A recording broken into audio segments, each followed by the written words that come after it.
Welcome to another episode of Purchase to Profits. I'm Seth Ferguson.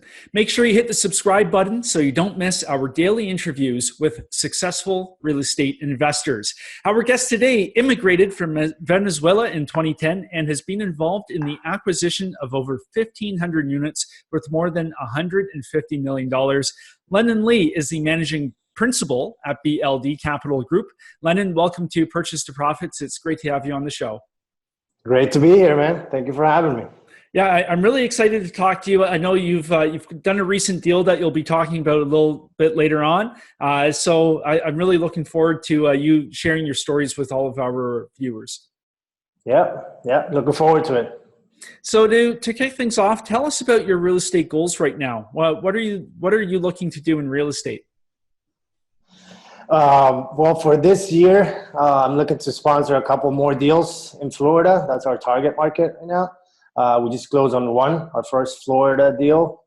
Very excited about that one. We'll be talking more detail later, but that's the goal for this year. Long-term goal, really, it's freedom.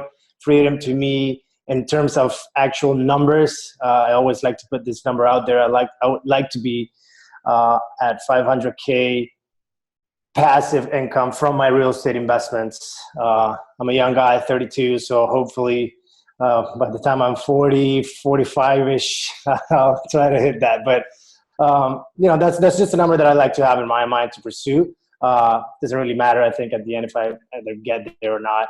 That's probably more than I would need, but good to have a number in mind. Yeah, and for you to accomplish that $500K a year in passive income, have you worked out how many units you would have to acquire to hit that?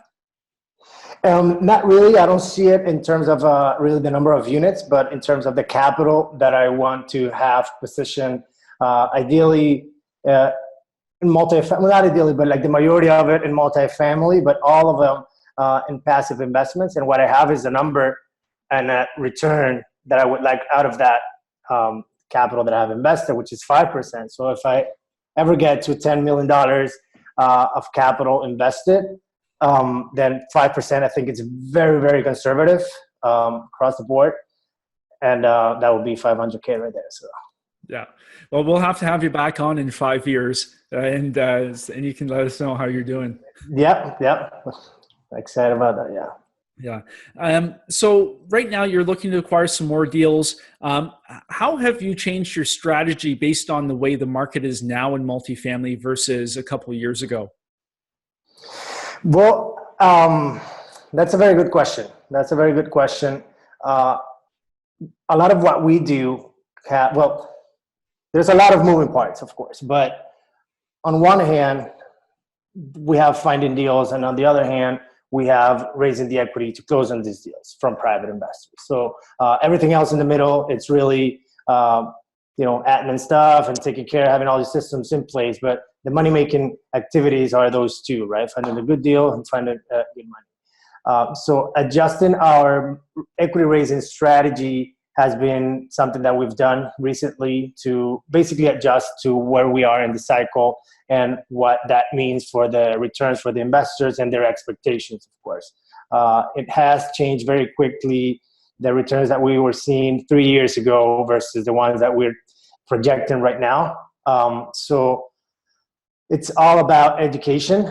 So we've put more emphasis right now on building a thought leadership platform and as many as education content and all of those pieces and putting them together to be more in front of people, letting them know how, why we're adjusting, what are the reasons that they can expect lesser returns at this point, etc. And I think something that also on the other side, on the acquisition side, trying to look for assets that either have a true potential, and obviously that's subjective, but we have our metrics for that, and they have a real potential to go in and out and add value quickly, as quick as possible anyway, or just find a good asset that has very, very good bones and put a good debt on it for the long term, and we can be more at ease, and our investors are going to be more safer on that side.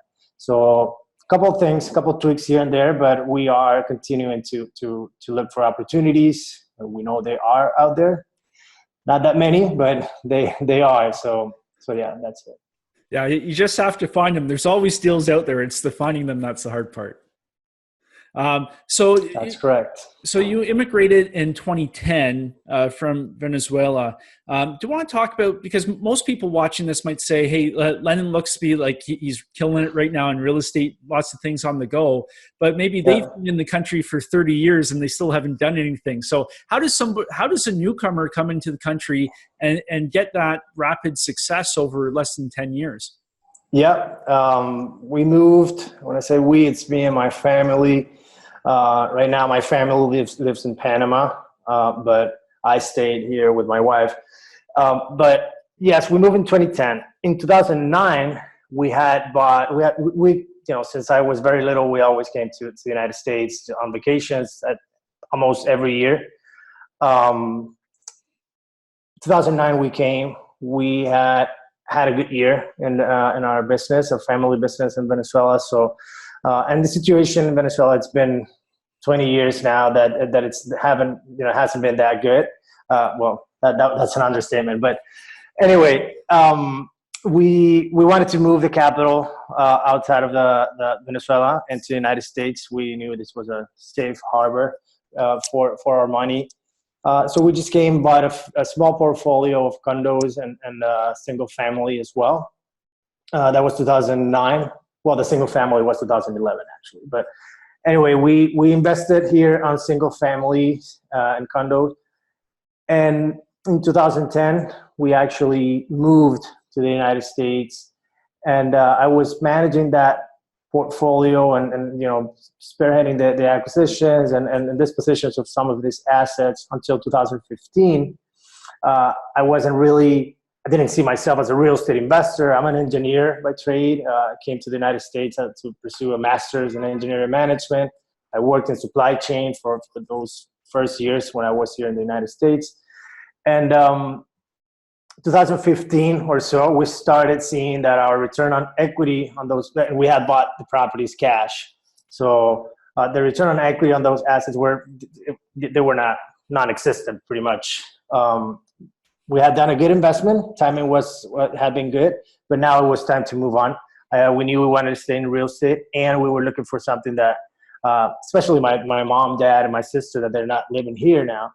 They were looking to have their capital working for them as passive as possible. Started doing my research, talking here, traveling, meeting people all around, and eventually found that multifamily real estate historically, and then also moving forward, on the looking at the trends and everything, it was an asset class that I wanted to be in. So I made the pitch to my family. They all agreed, and we started investing in through syndications. Just because we're by no means multi-millionaires or anything, so we just wanted to break that capital in as much pieces as possible and diversify within that one asset class that we had decided to pursue. So that's kind of a 30,000 foot view of our story. Still a lot of stuff and goals that I'd like to pursue. So I have to say yes, I feel that I've been successful, very successful, if you compare it to many people out there, but there's still a long way to go, and time flies, man. I mean, that's 9 years now, and it doesn't feel like that many years. So that's it. Yeah. And so you were managing that single family portfolio. What changes did you have to make about how you thought about real estate to allow you to move up to multifamily? A lot of education. Podcasts are the preferred way for me to consume content and educate myself, but also a lot of research and book reading and online courses about real estate investment, commercial real estate, etc. So that was my way to actually position myself to move from single family to commercial real estate, People like to call it the big leagues. I mean, that's kind of funny because there's a lot of people, making bigger money sometimes and single families than in commercial real estate.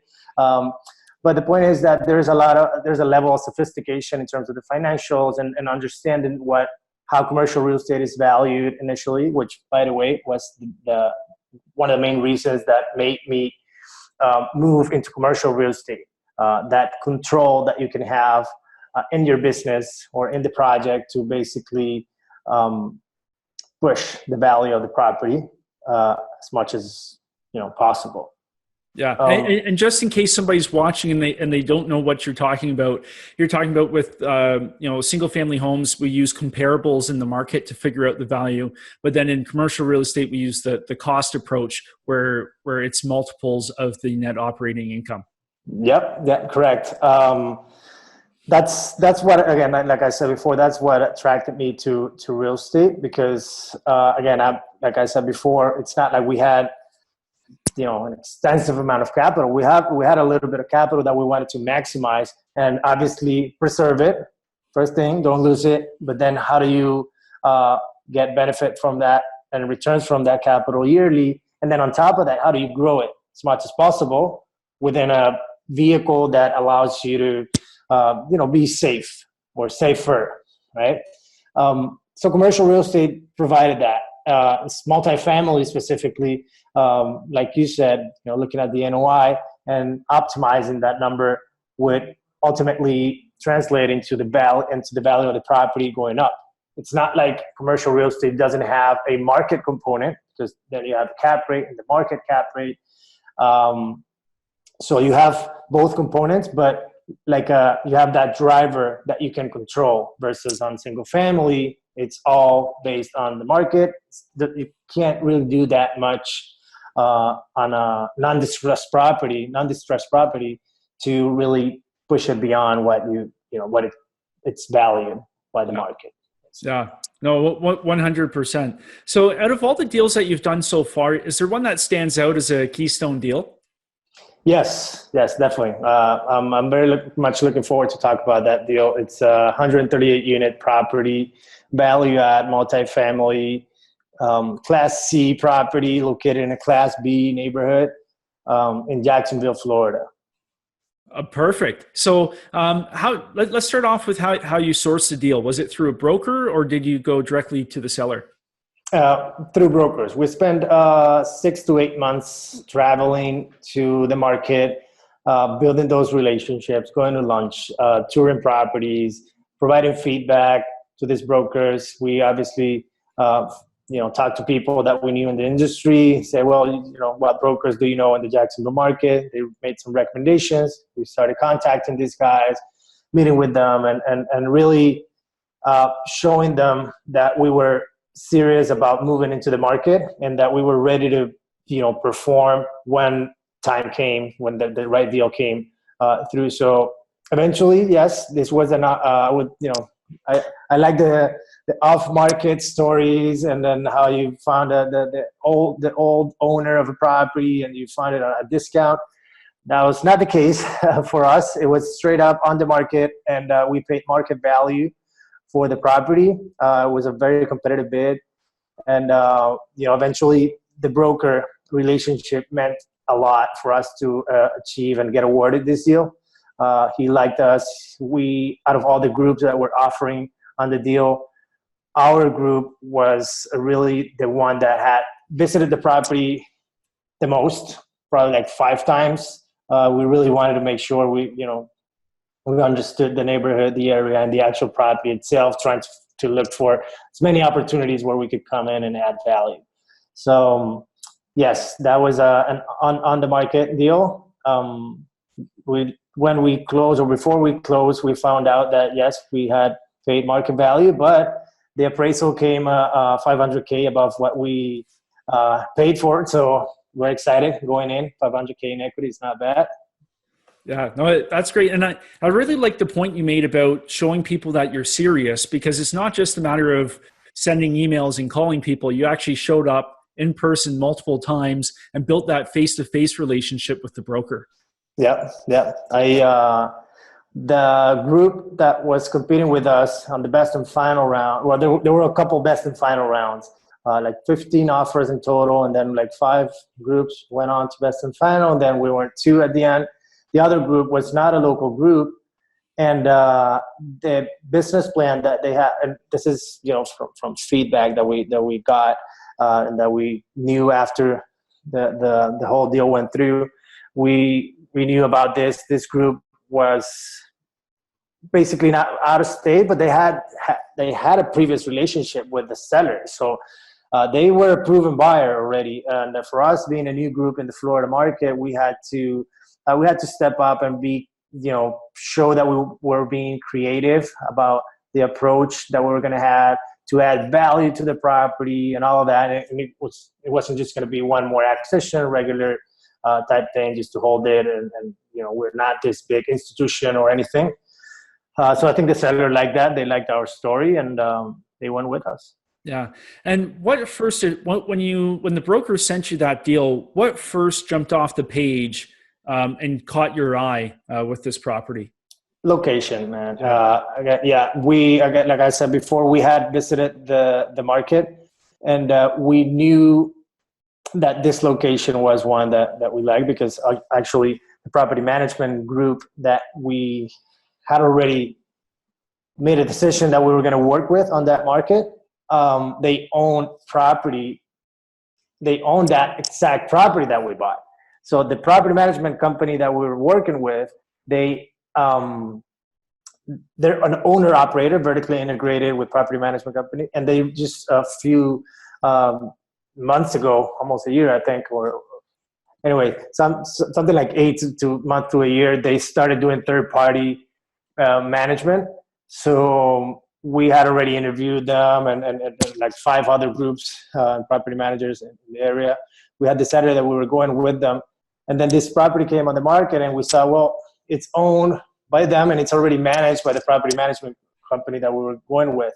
So immediately we say, well, that's great, because the transition, being the first property that we're buying in Florida, it's we want to be as smooth as possible with transition and the whole process. So that was a good thing. They already knew the asset. They knew how to bring the most value out of it. They just were not doing it because the previous owner had a different business plan, and they had met their goals and surpassed their goals. And they were basically, just wanted to sell and get out of it. But these guys knew the asset. So that got our attention. And the location, again, the location was very nice. We knew the area from recommendation of the property managers previous to the deal. And it's what we like to see. One C-class asset on a B location, or B C-class asset on an A location. That would be even better. But point is that you can bring that asset and reposition it to be at the level of the actual location and the neighborhood, and there's a lot of value there. Yeah, and with this property, you mentioned it's a C and a B neighborhood. Are you looking to do a refi at in year 2 or year 3 once you've kind of brought things back up? Yes. We don't project that we're going to do a refi. It's a 5-year pro forma. That's our projection. But yes, we are aiming for a refi after the implementation of our business plan on year 2.5.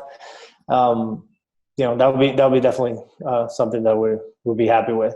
Yeah. And in terms of the renovations to bring it up to a B, are you looking at just some lipstick, like kitchen refacing, or what sort of renovations are you planning on doing? A little bit more than a lipstick. We're bringing $1 million and $1.05 or something to the deal to do renovations. Around 65 to 70% of that is going to the interior of the units. And we're not doing the 100% of the units. We we might, but the initial plan is we're going to do 75% of the units and leave that 25% for the next buyer. There's also potential to build another 24 to 32 units in the property if we decided to do so, maybe in a couple of years when the numbers make more sense. So there's a lot of value there. And if we don't do it, then there's a good story for the next buyer too. So that's also something that we're, in terms of the interior renovations, we're spending on average around $6,000 per unit. And what we're looking at is new flooring, vinyl, wood plank, and we are going to be doing all the new cabinet doors, resurfacing of the countertop, new appliances. We're going stainless steel appliances and light fixtures. So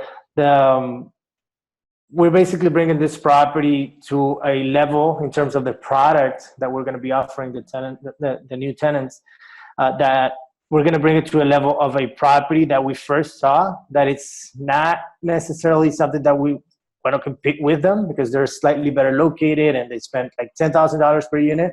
But in terms of the actual product, we want to be as close to them as possible, but having at least $250 to $300 a month less in rent. So that's our repositioning play. That's the way we saw it, and that's what allowed us to actually be able to offer a little bit more than some of the other groups. And we just found that creative strategy there. But it's going to be a good renovation, $6,000 per unit. It's gonna look nice. Yeah. And you mentioned a really important point I think you made, where you're already thinking ahead to when you go to sell this property. You're leaving something on the bone for the next buyer. And somebody watching who's maybe just getting into multifamily doesn't really realize that that's important. You have to leave some juice there for the next guy who's going to come in and take it off your hands. Yeah, that's very important for us because from the get-go, you want to understand, okay, yes, I can go into this deal, add value here, there, or whatever you're going to do, and then have all your strategies in terms of the debt structure and the equity structure that you're going to have, which are they're all very important. But if you're not thinking ahead and if you're not thinking on having several exit strategies, I think you're probably not doing the whole job, because you want to understand and you want to understand before you get into the deal what are your options. And your investors, if they are sophisticated enough, they're also going to ask you those questions, and they want to understand, okay, we're going to sell in year 5. That's it.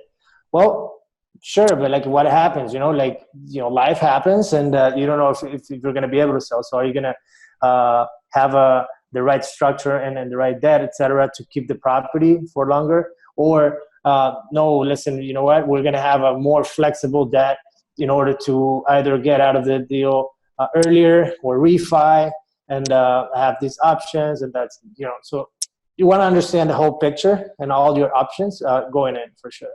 Yeah.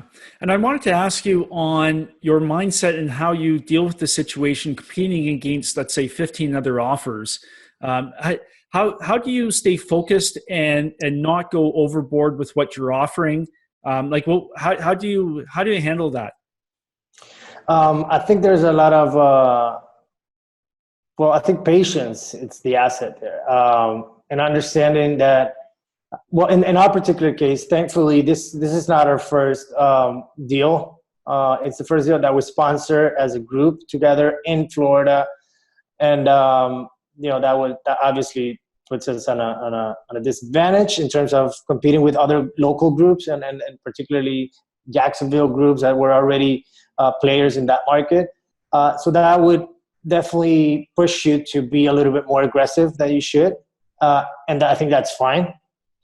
Well, not more aggressive than they should, because, but you want to be aggressive sometimes, and you want to understand that if you are getting into a new market, you have to compete with other people. You might have to do some trade-off there.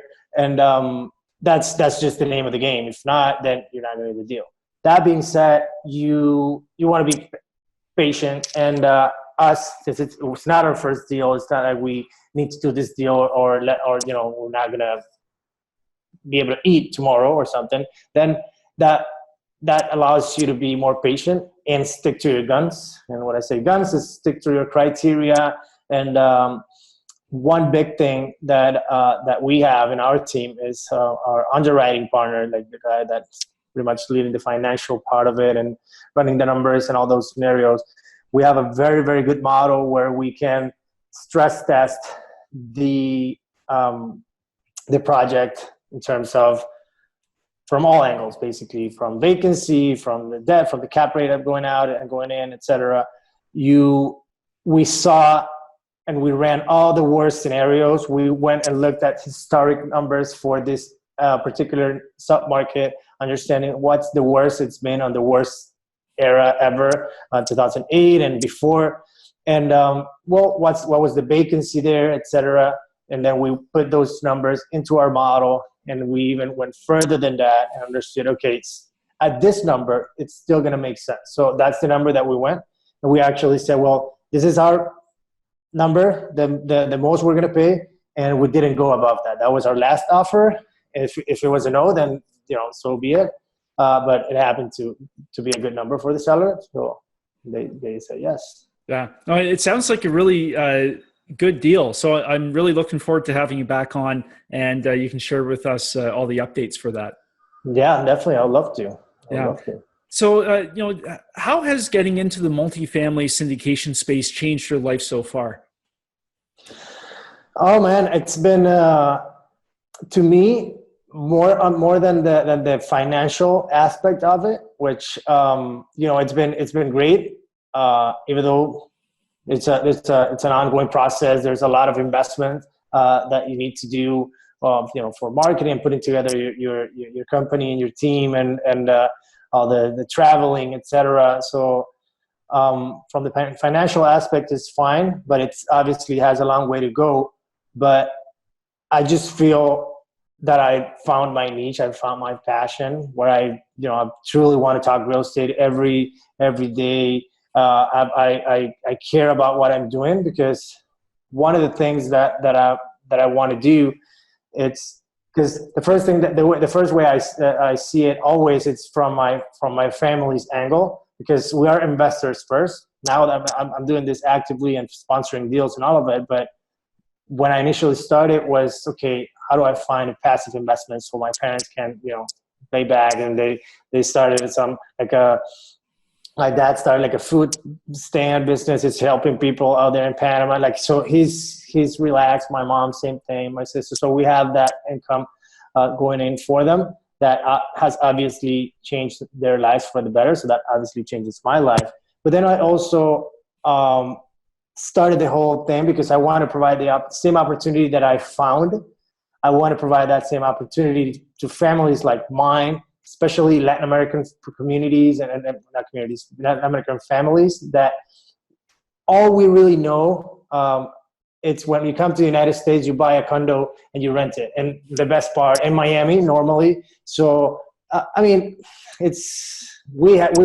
very lucky because of the timing, and we knew what we were doing, but a lot of people don't. They just come in and so I want to provide, and I have provided many families this opportunity. So that to me, it's a win-win, and that makes me feel okay with myself and moving forward. So that's a good change. That's a good change. Yeah. And if somebody's looking to check out your podcast, you were mentioning before we started recording, you're doing a Spanish podcast, or find out more about your company, where can they find you? Yes, definitely. The podcast is the first real estate investing podcast in Spanish. It's not about multifamily specifically. It's basically our goal is to learn, or for people to learn with us, how to make money investing in U.S. real estate, whether that's non-performing notes to house flipping, wholesaling, multifamily syndications, and everything in between. It's called Se Habla Real Estate, and they can check out the podcast on Spotify. It's called Se Habla Real Estate podcast, and they can contact me directly. I'm on Instagram, very active. My handle is the Multifamily Investor, very responsive there, but also through the company's website, which is BLD, that's B as a boy, capitalgroup.com. And email too. I'm very responsive on email to the company's email, contact@bldcapitalgroup.com. That's great. Well, Lennon, just want to say thanks so much. I really appreciate you taking the time to share your success with us today. Yeah, thank you. By the way, before I leave you, my new ebook, it's out and it's free. So people can go and download it at bldcapitalgroup.com/join. Perfect. Well, and I'll make sure we put the link right down below the video so people can click on that and visit the site. Yeah. Thank you, Seth. No, thanks, Lennon. And to you, our viewers, I wish you well in your journey from purchase to profits. See you next time.